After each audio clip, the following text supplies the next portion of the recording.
Industry పాలసీని YCP అస్తవ్యస్తం చేసిందని మంత్రి టీజీ భరత్ అన్నారు. టెక్స్టైల్ పాలసీ ఇచ్చి దానికి గైడ్ లైన్స్ ఇవ్వలేదని, అశోక్ లేలాండ్ కంపెనీ తన పనుల్ని మధ్యలోనే వదిలేసి వెళ్లిపోయారని అన్నారు.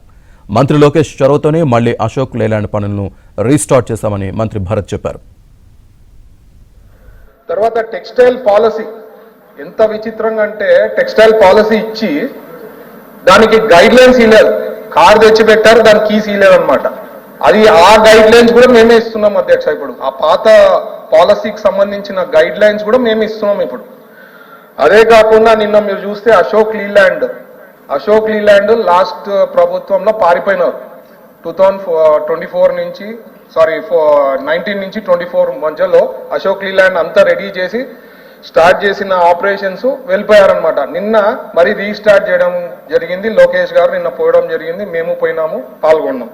సో ఇట్లాంటి మల్లవల్లి పార్క్ సంబంధించుకోండి, అప్పుడు కమిట్మెంట్ ఇచ్చిన పార్క్ కి 16 లక్షలకే ఇస్తామని చెప్పి మన ప్రభుత్వం వచ్చిన తర్వాత 300 crores ప్లస్ మైనస్ అయినా కూడా మల్లవల్లి పార్క్ ని కమిట్మెంట్ ఏమైతే ఇచ్చామో 2014 నుంచి 19లో అదే కమిట్మెంట్ ఇచ్చాం.